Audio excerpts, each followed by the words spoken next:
What's going on, everybody, and welcome back to another video. Today, I'm bringing you 5 make or break players for the upcoming fantasy season. These are guys, based on their ADP and the draft capital that you have to spend, or don't work, will screw you over in this year's draft. Now, you might hear me say that and go, well, duh, any player that doesn't pan out for you is gonna, kind of screw you. But not necessarily. These guys are going so early, or they're going at very crucial, pivotal moments in your draft to where this could be your most important draft pick. So without further ado, let's talk about my number 1 guy on the list, and that is going to be Garrett Wilson as the wide receiver 9, 14th player overall. And I've been kind of talking about Garrett Wilson, I feel like all offseason. I feel like at this point, I almost mentioned him in every video. But in 2 seasons with the New York Jets, Wilson has finished as the wide receiver 19 and 32 in a half PPR league. So the best he's ever been is wide receiver 19. We have Aaron Rodgers coming back from a torn Achilles at age 40. And we get it. We know this scenario with him. Rodgers should be good. Rodgers should be back to health and should provide Garrett Wilson enough targets, valuable targets, to be a top 12 wide receiver. But the question is, what if he doesn't, right? What if Aaron Rodgers just isn't that good anymore? What if he's washed? What if he's not fully committed to come back? There's a lot of what ifs and red flags with Garrett Wilson. And taking him at the end of your first round, probably realistically going to be more like a early second to mid second round pick going as the 14th player overall. But that is a very crucial player to take. That's a very, very important draft spot. You're coming back after taking a really good player in your first round, and you maybe want to start off with Garrett Wilson as your wide receiver 1, and he just might not have it. We know Garrett Wilson is super talented. We've seen him put up over 1,000 yards with way worse quarterback situations for sure, by far. But at this point, we're really speculating here that we're just assuming that, Aaron Rodgers should be better than Zach Wilson and Joe Flacco and whatever crappy quarterbacks they had, so his numbers should go up. That doesn't automatically translate. It doesn't. It does not always work out that way. Puka Nacua, Devontae Adams, Marvin Harrison Jr., Travis Etienne, Kyron Williams, these are all players going around Garrett Wilson that we could take instead of taking the major risk. But at the end of the day, we're not dumb. Garrett Wilson's awesome. And if Aaron Rodgers comes back to form or even pretty close to what he used to be, Garrett Wilson could easily be a top 5 receiver. And that's why he's going at pick 14, because the upside is still there. So I think at your second round pick, you're probably your number 1 receiver off the board. This is a make or break scenario 100%. I think it's going to be one or two ways. Either he's going to completely work out and he's going to finish better than the wide receiver 9 and he might finish, top 8, or he's going to be terrible and he'll be the wide receiver, 19 again. So I think it's a big make or break chance this year for Garrett Wilson. Next up is going to be Marvin Harrison going right after Garrett Wilson at wide receiver 10, 17th player overall. And, this comes down to, do we really trust the number 1 receiver in a Kyler Murray offense where Murray has never really put up the huge statistical passing season that we need? And has he ever really provided any type of wide receiver 1 in his fantasy history? I would say no. I mean, we've had some stretches with Marquise Brown and when DeAndre Hopkins was there, but Marvin Harrison is this rookie that we, assume is supposed to be generational. We hope he is. That'd be awesome. But you're taking him in the middle of your second round again, and kind of similar to Garrett Wilson. I mean, this could be either he is a top 10, receiver and he's good as a rookie, or he could be terrible. I think bottoms out is a 700-800 yard receiver and scores 3-4 touchdowns as he gets acclimated to the NFL. Obviously the transition for rookie receiver to being a good player in the NFL is easier. We've seen a lot of good players come out as rookies. Obviously the chances are higher, but there's still a major chance that he's just not that great, that maybe the talent isn't always there. Maybe Kyler Murray just isn't the quarterback to provide for a top, 12 fantasy wide receiver, get that production out of him. It's in the cards. And this guy possibly being your wide receiver 1, like I said about Garrett Wilson, in the middle of the second round, that's a big swing. It's like hitting what Adam done. It's like hitting what Adam done. Either it's a home run or you swung and missed and you're dragging your back to the dugout. So Marvin Harrison for me is the wide receiver 10, 17th player overall. Good luck. Next up for me is going to be Travis Kelce as a tight end 2, 27th player overall. And this one, doesn't cost you as much draft capital as it has in the past. He's the tight end 2 behind Sam Laporta. And the big thing with Travis Kelce is it's still early. Pick 27 is the third round pick. It's an early third.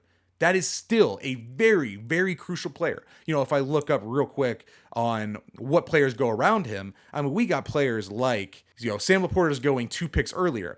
Right before Travis Kelce is Isaiah Pacheco. Right after, Brandon Ayuk, Deebo Samuel, Nico Collins, Jalen Hurts, Mike Evans, Patrick Mahomes, Rashad White, Lamar Jackson, Jalen Waddle, Mike Pittman. Like, a lot of good players going right after Travis Kelce. So if Travis Kelce puts up the season he did last year, you're probably not going to make back your value. He was good last year, but under 1,000 yards and didn't really have like double-digit touchdowns. So if he does that again, you probably still didn't get your value back with Travis Kelce. But what happens if he just has a better season? I think last year, the Chiefs were really deprived of weapons. They had Rashee Rice and Kelce, and that was kind of it. They didn't really have another receiver to be, the vertical stretch after losing Tyreek Hill. They really shrunk that offense and made it more dink and dunkish. So Kelce getting a little bit older, at age, I believe he's 32 or 33 at this point. No tight ends have really been that productive this late into their career at the tight end position. It's iffy, man, because there's still a lot of good players left. But the upside is this. Travis Kelce is probably the best tight end we've ever seen. You can make the debate. So what if he just comes out and puts out one more kind of last hoorah, 1,200 yard, 10 touchdown season? If you do that, you got a league winner. So I think at this pick, he could either make or really break your team. Alrighty, and then the first running back I want to talk about on this list is Rashad White, RB13, 34th overall. And really, this comes down to, is Rashad White good? Last year, a ton of receptions, right? A ton of catches. But at the end of the day, does that really equal fantasy success year after year after year? It works out for some guys like Austin Eckler and Alvin Kamara. But Rashad White, to me, just didn't feel like actually a good player. It felt like out of necessity, they checked it down a lot. And they have a new offensive coordinator there in Tampa. They just drafted Bucky Irving late in the draft. Not that I'm super concerned about that. They were really high on Sean Tucker last year. And it comes down to Rashad White. Is he a good actual runner? And last year, he was hyper efficient. So last year, when you look at Rashad White's stats, under 1,000 yards rushing in 17 games, only 6 rushing touchdowns, averaged 3.6 yards a carry, which isn't everything, right? That's not everything, 100%. But, 3.6 yards a carry is not great. But was targeted 70 times and caught 64% of those passes. That's a success rate of 91%. Is he going to go out and catch 90% of his targets again? I would say doubtful. So will he have enough targets and volume through the air to be successful as a, RB1?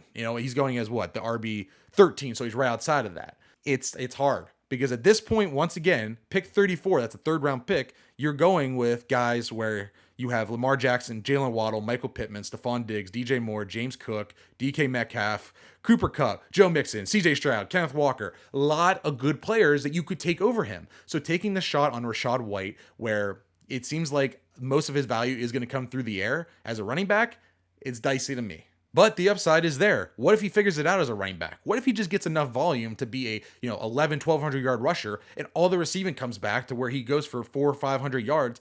Now you got a 1,600 yard player that can catch 60 balls like he did last year. So the upside is there, of course. But I think there is a big downside risk where you go, maybe he's just not that great of a rusher and he fishes under 1,000 yards again and the receiving just doesn't come back to the high level it was last year. And then the last player who I think this is the ultimate make or break player. Now, I will say he might not be the biggest break because of his draft price, but man, it's Cooper Kupp. This is your ultimate boom or bust play right here. Going as player 42 overall, wide receiver 22, going around guys like DJ Moore, James Cook, DK Metcalf, Cooper Kupp, Joe Mixon, CJ Stroud, Kenneth Walker, Devonta Smith, Alvin Kamara. A lot of good players again going around him. But Cooper Kupp has the upside chance of being a top 10 receiver again. This guy last year was on pace for spectacular numbers before he got hurt. And when him and Puka Nacua played games together, Cooper Kupp actually had more targets than Puka. We think Puka Nacua is this super elite, target monster who is really great. And talent-wise, the dude's a stud for sure. But we can't give up on the upside chance that Cooper Kupp is just awesome. And maybe had the injury bug the last 2 years. And what if he comes out and plays 15 games and just goes back to being the #1 bona fide star in that offense with Matt Stafford? As you know, their window's kind of closing, so maybe they're making one last run at it. And Cooper Kupp already got him there once.